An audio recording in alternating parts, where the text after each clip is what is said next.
Ya sanibona, uma ngabe umuntu ongayithanda iy'ndaba zabantu, ungahlali kuleli page, kanti futhi uma ungathandi nje nokuzwa nje kancane abantu behleba, ungahlali kuleli page, kuyahletshwa one way kuleli page. So listen you guys, good morning, okay? Good morning. It's in the morning and siyaqala, siyahleba. Lalela-ke. Indaba enkulu kakhulu ekukhulunywa ngayo on social media njengamanje indaba yey'ngane zesithembu kaLwandle Mseliku. Finally you guys, uLwandle is the topic when it comes to iy'ngane zesithembu and into ekhulunywa ngayo kakhulu indaba ye-DNA. So ngiyawabona ama-comments enu you guys. By the way, thank you.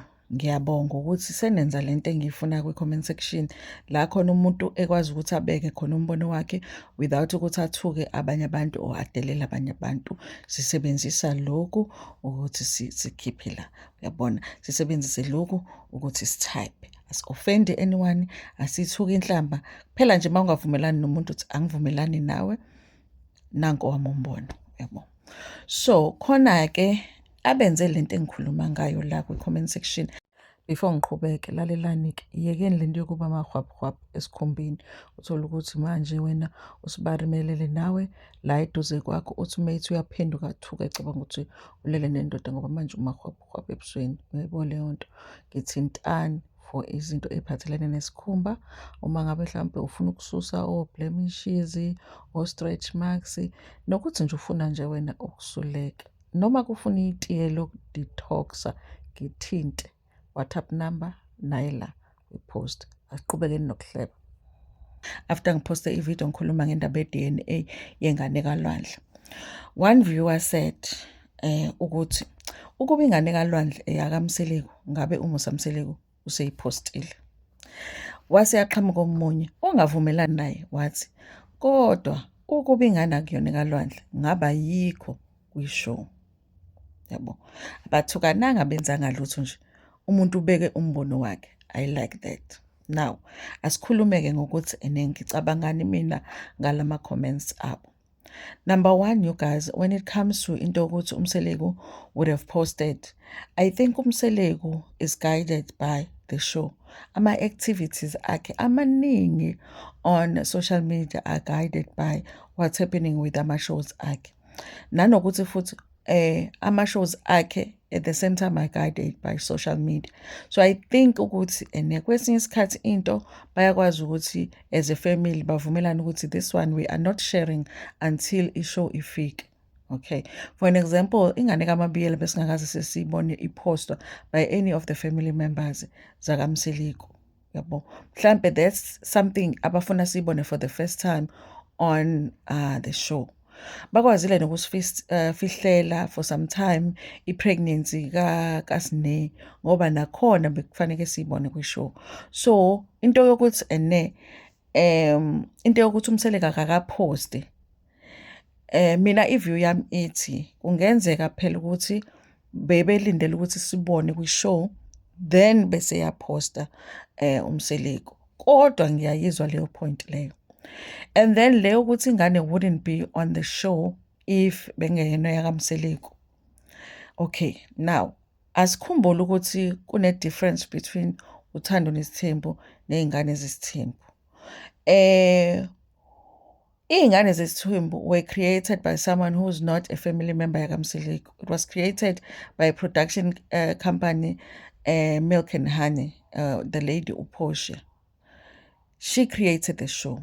Kodwa uma ngabe ubuka laphayana manje ama-listings ukuthi ubani o-producer ingane zesithembu, they are saying it is Portia, and then working with uMpumelelo Mseliku as the executive producer and Thanks Ma Production. And Thanks Ma Production is owned by a family yakaMseliku.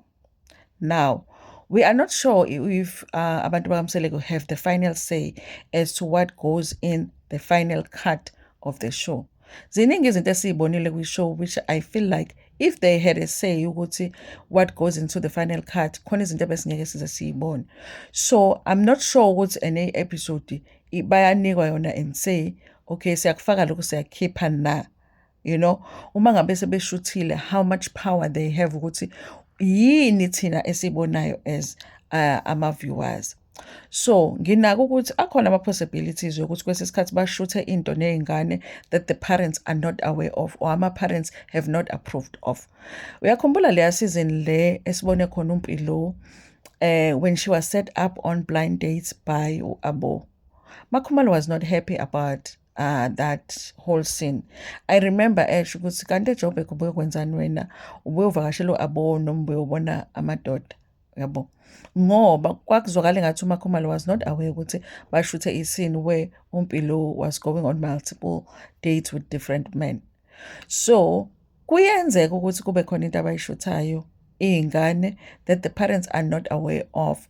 Leyo nto baze bayibone uma ngabe sebebuka nabo ku-show. Angazi-ke noma ishow bayibona yini before thina or not. Kodwa akhona ama-possibilities ukuthi leya ngane ibe kwi-show but uthole ukuthi the parents are not aware ukuthi bekwi-show until later on.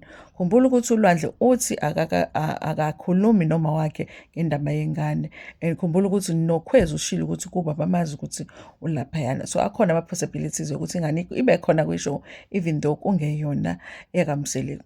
Nanokuthi vele bafuna ukuthi sizi-crack amakhanda trying to figure out ukuthi is the DNA thing true or not. It's a good storyline, you guys, because vele ma uyibuka ingane she's light skinned, uney'hlathanyana ngathi nje uma ungathi umzukulu kaMacele vele, you know, you understand vele uyabona i-resemblance encane, uyabo. So vele kungenza ukuthi intentionally vele bayifakile ingane even though they can see ukuthi it might not ingane might not be ekaLwandle.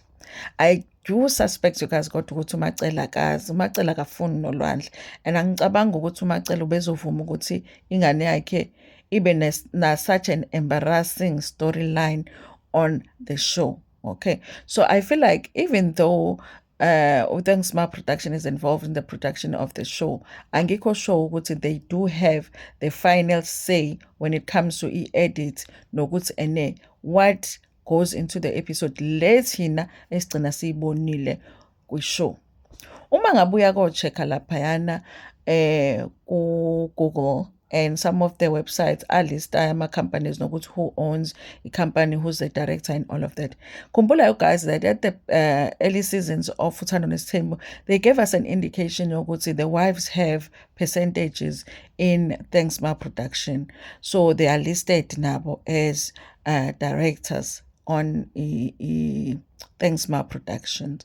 Now, Thanks Ma Productions is involved in the producing of Ingane Zesithembu, even though they are not the creators of the show. And for some reason, out of everybody, Mpumelelo is listed as the executive producer kwi-show. So, and leyo nto leyo ayikashintshi even after uAbo was said to have been given some control when it comes to Thanks Ma Production. Now, if you go and search ukuthi obani ama-directors at Thanks Ma Production, kulama websites lawa are reliable when it comes to information ekanjalo. They list uBaba uMseleko, for an example, kule website le, they list uBaba uMseleko and they list uMacele, and then they say there are 8 other members besides uMseleko noMacele. It's one of those websites la ukhokha khona ukuze uthole information enye. Njengokuthi if I wanted them to tell me ukuthi obani abanye abalistiwe as ama-directors kwi-company, I would have had to pay. And I was like, listen, I don't have no $30 to, you know, to get this information.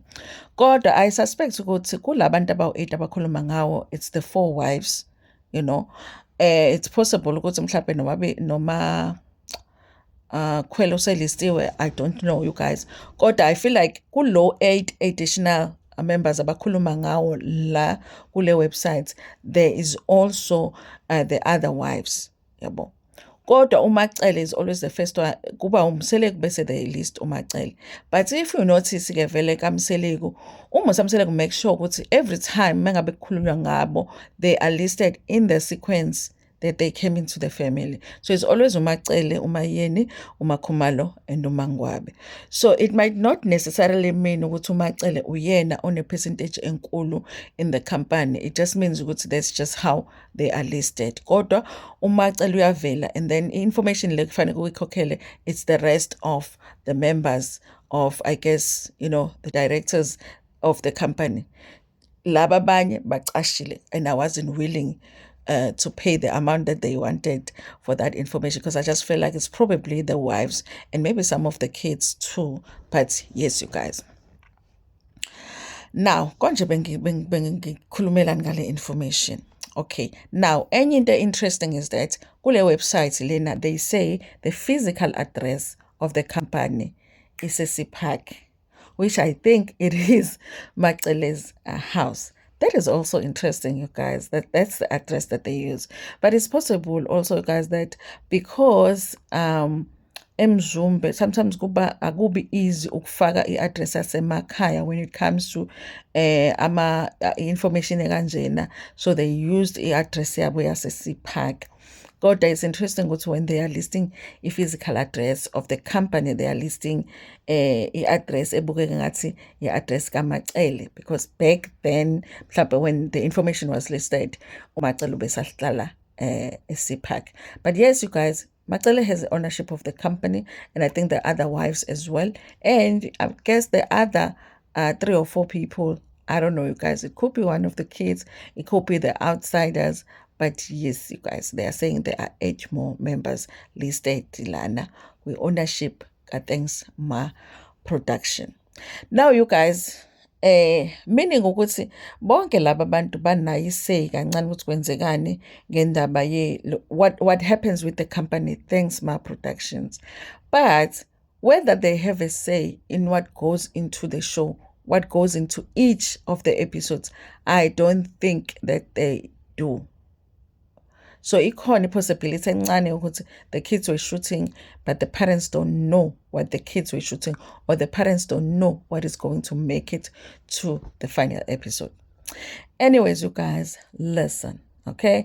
The conversation is nice. Let's keep it nice. Let's keep it cute. No swearing, no offensive words. Because vele futhi mawufaka ama-words angekho right, uzocabanga ukuthi thina siyayibona i-comment yakho kanti asiyiboni nokuyibona, uYouTube avele ulona, uFacebook avele nje ayicashise vele. So don't waste iminwe yakho typing izinto eyi-offensive, ngoba uFacebook uzocashisa. I-comment yakho ibona wena nogogo wakho kuphela. Cabanga nje. Bye.